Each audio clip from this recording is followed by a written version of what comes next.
पाकिस्तान में पीडीएम की हुकूमत के हवाले से एक साला रिपोर्ट सामने आई है और रिपोर्ट इंतहाई दिलचस्प है, जिसने पीडीएम के छक्के छुड़वा कर रख दिए हैं और अब इस रिपोर्ट को छिपाने की मुसलसल कोशिशें की जा रही हैं। वो रिपोर्ट इस तरह से शाया होती है कि 9 अप्रैल 2022 को उस वक्त के वजीर आजम इमरान खान वजीर आजम हाउस के वसीओ अरीज लॉन में बाज सहाफ़ियों से आर्मी चीफ की तैनाती और एस्टेब्लिशमेंट के साथ ताल्लुकात समेत मुल्क में जारी सियासी कशीदगी के हवाले से सवाल और जवाब कर रहे थे। फिर उसी रात पार्लियामेंट हाउस में रात के 12 बजे के करीब का वक्त था और स्पीकर असद कैसर एक बार फिर उस इजलास को शुरू करते हैं जो अपोजिशन की तहरीक अदम एतमाद पर वोटिंग के लिए सुबह से जारी तो था, मगर उसमें वक्फे पर वक्फा आ रहा था। लेकिन अगली बार स्पीकर असद कैसर जज्बात से भरी आवाज में मुखातिब होकर अपने मुस्ताफी होने का ऐलान करते हैं और स्पीकर की नशिस्त सरदार अयाज सादिक के हवाले कर दी जाती है। उसी दौरान एक मंजर अदालत उज़्मा का भी सामने आता है, जहां से खबर आती है कि आधी रात को मोअज़्ज़िज़ जजेस पहुंचना शुरू हो चुके हैं। पल पल मंजर बदलती ये वो रात थी जिसके इख्तिताम पर उस वक्त के वजीर आजम इमरान खान इक़्तिदार से रुखसत हुए। 9 अप्रैल 2022 की शब रात 11 और 12 बजे के दरमियान पहले स्पीकर कौमी असम्बली असद कैसर ने इस्तीफा दिया। इजलास की सदारत अयाज सादिक ने संभाली और फिर तहरीक अदम एतमाद पर वोटिंग करवाई गई और कुछ देर बाद इमरान खान वजीर आजम नहीं रहे थे। पार्लियामान की जानिब से एक वजीर आजम को तहरीक अदम एतमाद के जरिए जब घर जाना पड़ा तो मुल्क की एस्टेब्लिशमेंट की जानिब से खुद को गैर जानिबदार करार देने का ऐलान भी सामने आया।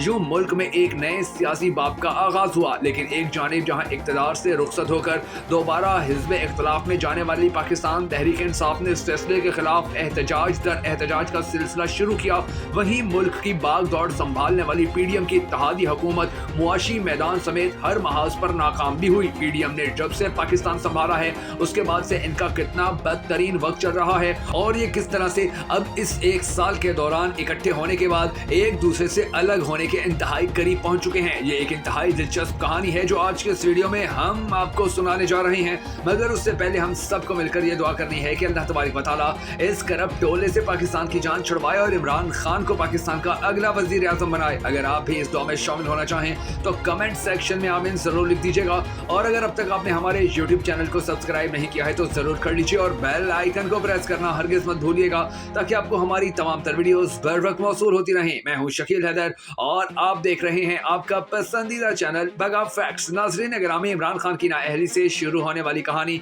जब इस मकाम पर पहुंची कि पंजाब में 90 रोज में अदालती हुक्म के बावजूद इंतखाबात का इनकाद ना हो सका और फिर सुप्रीम कोर्ट की हिदायत पर इलेक्शन कमीशन ने अप्रैल के अवाखिर में इंतखाबात की तारीख का ऐलान तो किया, मगर सिक्योरिटी और माली वसाइल की अदम दस्तियाबी के बायस इस ऐलान को बदलते हुए 8 अक्टूबर को पंजाब के इंतखाबात की तारीख दे दी, जिसके बाद एक बार फिर मामला सुप्रीम कोर्ट तक पहुंचा और 14 मई को पंजाब के इंतखाबात का शेड्यूल का ऐलान किया गया। मार्च 2022 में अदम एतमाद की तहरीक आने से एक साल कबल इमरान खान और उनकी जमात पाकिस्तान तहरीक इंसाफ की मुश्किलात शुरू हो चुकी थी और उनकी मकबूलियत का ग्राफ भी नीचे जा रहा था, जिसका अंदाजा इस बात से लगाया जा सकता है कि इन्हें न सिर्फ उस दौर में ज़मीनी इंतखाबात में शिकस्त हुई बल्कि केपीके में बल्दियाती इंतखाबात के पहले मरहले में भी पीटीआई के मुकाबले में जेयूआई को कामयाबी मिली। अदम एतमाद से पहले इमरान खान की मकबूलियत कम और पीडीएम की जमातों को अवाम के बड़े हल्के में पजीराई मिल रही थी और इसी बाइस अपोजिशन का उस वक्त की हुक्मरान जमात के यानी पीटीआई पर दबाव भी बरकरार था। 9 अप्रैल 2022 को अपने खिलाफ अदम एतमाद की कामयाबी के बाद इमरान खान सड़कों पर आए और उस वक्त से लेकर अब तक पाकिस्तान में उनकी मकबूलियत में मुसलसल इजाफा सामने आ रहा है। पीडीएम इत्तेहाद की नाकिस पॉलिसियों के बायस हुकूमत को अवाम में पजीराई नहीं मिली और इन्हीं नाकिस पॉलिसियों ने इमरान खान की मकबूलियत में इजाफा किया है, बल्कि अब तो हाल ये है कि हुकूमत के पास ऐसी कोई पॉलिसी ही नहीं जिसकी बुनियाद पर वो वोटर के सामने जाकर अपने किसी भी बयानिए को आगे बढ़ाए। जबकि इमरान खान अब इस पोजीशन में हैं कि जिसमें इन्हें साफ नजर आ रहा है कि इंतखाबात में इन्हें कामयाबी मिलेगी और अगर ऐसा हुआ तो ये मुल्की तारीख में पहली बार होगा कि किसी को इख्तिदार से अलग किया गया हो और उसे दोबारा कामयाबी मिल जाए। मगर इंतखाबात का साल होने के बावजूद इस वक्त पाकिस्तान में 3 बड़े चैलेंजेस हैं। मुआशी बहरान जो बद से बदतरीन होता जा रहा है, सियासी बहरान जिसमें बातचीत के दरवाजे खुलते नजर नहीं आ रहे और अदलिया का बहरान जिसमें तकसीम और जजेस के आपस के इख्तिलाफात सामने आ रहे हैं। मगर हकीकत ये है कि पाकिस्तान में ताकत का मरकज तब्दील हो चुका है। पहले पावर सेंटर एस्टेब्लिशमेंट को कहते थे और अब वो पावर सेंटर अदलिया की जानिब चला गया है। इस वक्त पाकिस्तान ने मुआशी, सियासी और आईनी इस्तेहकाम तो खो दिया है और अब हर इदारा भी न सिर्फ तकसीम है बल्कि अपनी अपनी बका की जंग लड़ रहा है। अब सबकी पोजीशन बदल चुकी है। पहले जहां पीटीआई थी अब वहां मौजूदा हुकूमत है। मुस्लिम लीग नून ने इस एक साल में पाया तो कुछ भी नहीं है लेकिन खोया बहुत कुछ है। न सिर्फ अपनी पार्टी के अंदर तकसीम बढ़ाई बल्कि अपना वोट बैंक भी खो दिया और सियासी तौर पर एक अनदेखे खौफ के अंदर हैं। इसलिए अब तक असेंबलियों की तहलील के बावजूद इंतखाबात नहीं हो पाए। आजकल इत्तेहाद में मौजूद बाकी जमातों की निस्बत मुस्लिम लीग नून के अंदर क्राइसिस ज्यादा नजर आ रहे हैं। पंजाब की बड़ी जमात होने के बायस इनके पास पिछले वाज़ेह इम्कान था कि वो वहां बेहतर तरीके से इंतखाबात जीते, लेकिन अब ये मुमकिन नजर नहीं आ रहा कि अगले इंतखाबात में इनको अच्छा रिस्पॉन्स भी मिले। जबकि इसी दौरान PTI ने एक साल के दौरान भरपूर मकबूलियत हासिल की।